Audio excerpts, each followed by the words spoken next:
هاي ازيكم. النهاردة هنرسم دولفين بطريقة سهلة جدا بالخطوات خطوة بخطوة. هنا معلش يمكن الإضاءة كانت مخلية القلم مش باين قوي، فهحاول اوضحها لكم كده برسوم زي الرسم بيضاوي، وهي هنا شبه بيضاوي، وبعمل هنا زي قوس. هحاول اعلم لكم عليها زي ما انا بعمل دلوقتي، بس هيوضح بعدين. هوضح الخطوط دي بعدين لان في خطوط هتتمسح. وبعدين هنا شبه مثلث، وهنا برضو مثلث، يعني لغاية كده اعتقد باين. هنا في شكل بيضاوي صغير، هتفهموا هنعمل ايه في الحاجات دي بعدين. شبه بيضاوي برضو، هنا شبه بيضاوي، يعني هو واضح اكيد، بس يعني في حاجات هنمسحها وحاجات هنأكد عليها. زي هنا هنبتدي نرسم اسمها ايه دي، الزعنفة دي ولا اسمها ايه؟ بمسح الزوايد.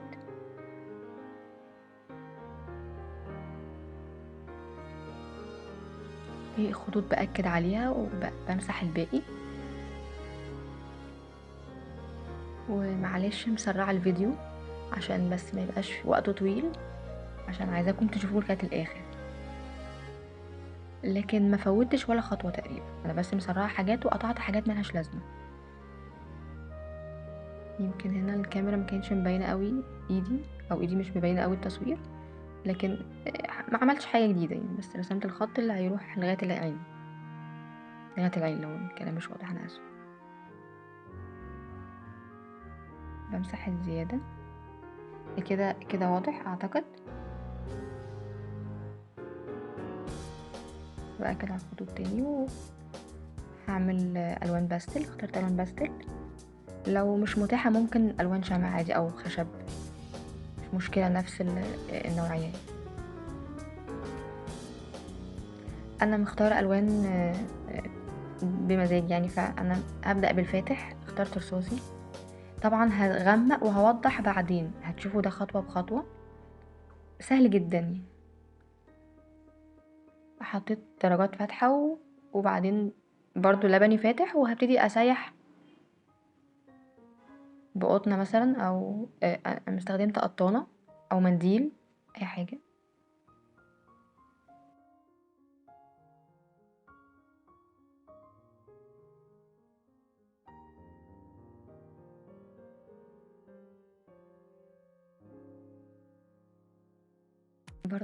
برضو بحط لون ازرق غامق.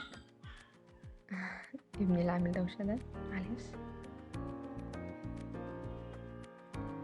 بحط في مناطق عايزه اغمقها، وانا استخدمت هنا قطانه بقول بسيح بيها. وبرضو هستخدم ايدي عشان ده سوفت باستل، مش اويل باستل او باستل اويل.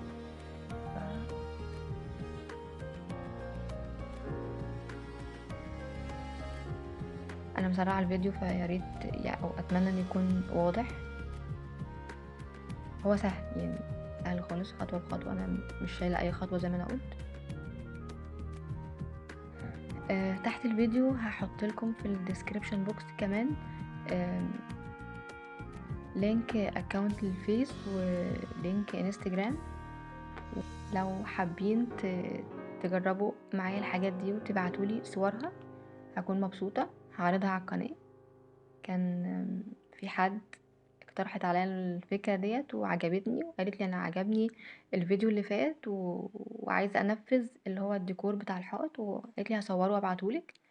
فكمان نفسي كمان تجربوا الرسمة دي وتصوروها تبعتوها، وينفع كمان تجربوها مع اولادكم. يعني انا شايفة ان هو سهل بالخطوات، سهل جدا، طبعا بمساعدة يعني.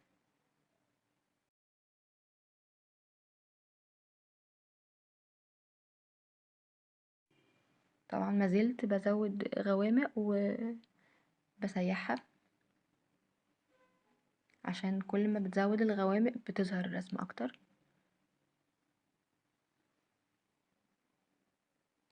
بأكد على العين بقلم خشب ازرق وبعدين اسود،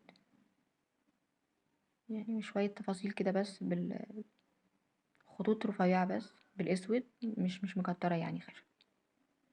وما تنسوش تشتركوا في القناة وتفعلوا الجرس واللايك كمان لو عجبكم الفيديو في الاخر. بس كده تقريبا خلصت. اتمنى تكون عجبتكم، يا رب تكون سهلة وقدرت اوصل الفكرة بسهولة. وكمان هتبسط قوي لو جربتوها وبعتولي زي ما قلتلكم. اعملوها وصوروها وابعتوها لي. باي باي.